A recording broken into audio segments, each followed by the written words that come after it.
dipersembahkan oleh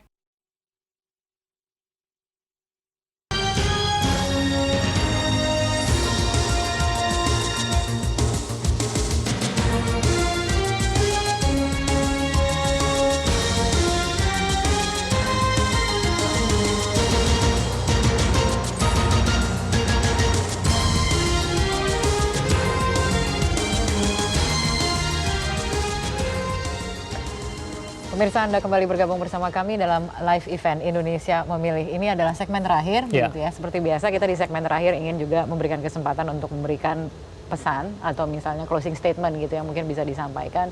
Masih dalam ranah pengawasan dan juga menjaga atau mengawal hasil pemilu sampai dengan ke hilirnya. Kira-kira apa Pak? Mungkin ini semacam kesimpulan saja dari pembicaraan kita beberapa menit ini gitu ya. Pertama, karena sudah proses penghitungan suara, rekapitulasi suara, semua pihak untuk berkonsentrasi dalam proses pengawasan di PPK. Karena itu yang paling krusial. Saksi semua bekerja di situ. Kemudian poin yang kedua, pada level membangun kepercayaan publik yang sangat tinggi, saya berharap KPU bekerja sangat serius untuk memastikan bisa diunggahnya seluruh data-data C1 ada di internet mereka. Kemudian mereka juga bisa membagi tugas ke wilayah-wilayah yang kemudian punya potensi bermasalah, tidak bisa menyelesaikan rekapitulasinya, mau Papua, mau di Nias, mau di berbagai tempat yang lain. Jadi jangan berkantor di Jakarta. KPU provinsi juga sama. Dia sudah memetakan kabupaten-kabupaten yang bermasalah seperti Papua, segera datang di situ. Jangan karena alasan tidak bisa meeting misalnya dan lain sebagainya. Yang ketiga adalah yang paling penting, rakyat Indonesia harus siap menerima apapun hasil di Mahkamah Konstitusi.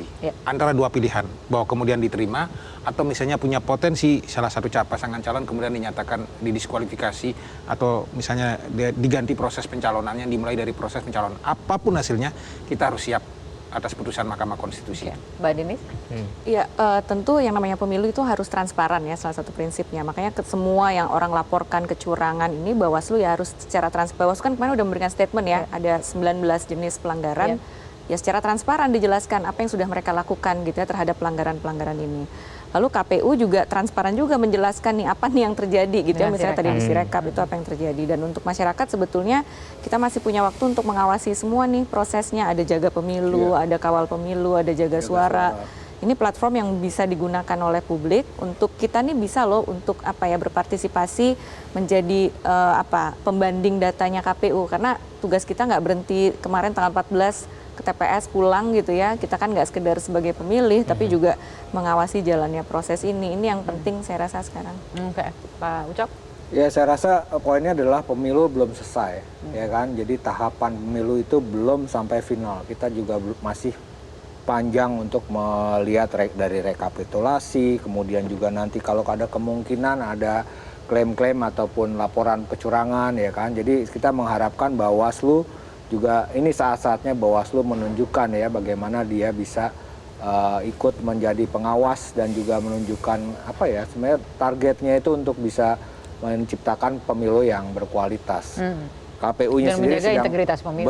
Integritas pemilu. Kita berharap kalau pemilu ini berkualitas, maka demokrasi kita juga berkualitas dan juga negara kita Indonesia juga berkualitas. Karena itu pilihan. Dan hasil pemilunya juga berkualitas. Berkualitas karena itu amanah konstitusi ya.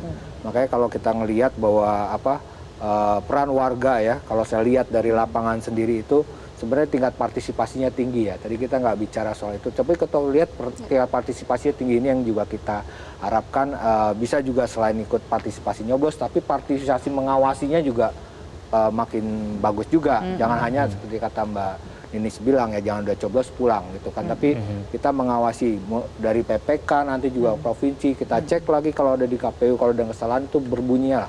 Kita jamin dan bukti-bukti yang harus dikumpulkan seperti apa? Iya, jadi kita udah hampir 11.000 relawan kita yang udah mendaftar di web jagapemilu.com.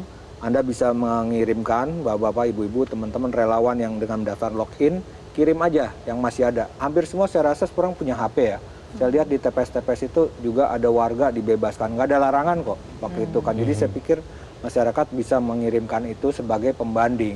Sekaligus juga itu nanti kalau misalnya tadi kita udah bicara juga, apakah mungkin nanti kita bisa membuat semacam e-voting atau e-voting atau apapun yang sifatnya memangkas kerepotan-kerepotan itu. Jadi intinya bahwa kita mengharapkan pemilu belum selesai, kita tetap awasi Ya. pemilu ini. Ya, semoga harapan dari Pak Ucok, Mbak Ninis, Pak Putu betul-betul terjadi di masa mendatang, tapi perlu kita ingat bahwa pencoblosannya sudah usai, tapi pemilunya belum selesai. Kita harus mengawal perolehan suara, real count sampai di ujung nanti, dan kemudian laporkan kalau misalnya memang ada kecurangan. Gitu ya. Baik. Terima kasih Pak Ucok, Mbak Ninis, dan Pak Putu yang sudah bergabung bersama kami sejak Terima siang hari kasih. dari kursinya Pak Putu. Iya. Selamat Pak sore Putu sudah semuanya. 5 jam bergabung Sudah bersama 5 kami. jam Ya. bersama Terima kasih kami. Pak Putu dan Luar juga biasa, Pak Mbak Putu. Ninis dan Pak Ucok. Dan dengan demikian berakhir sudah live event Indonesia Memilih bersama kita berdua. Saya Ya. Kania Sutisnawinata. Dan saya Kevin Egan, kita akan melanjutkan live event Indonesia Memilih bersama dengan Fitri Megantara. Rara, silahkan. Terima kasih Pak Putu.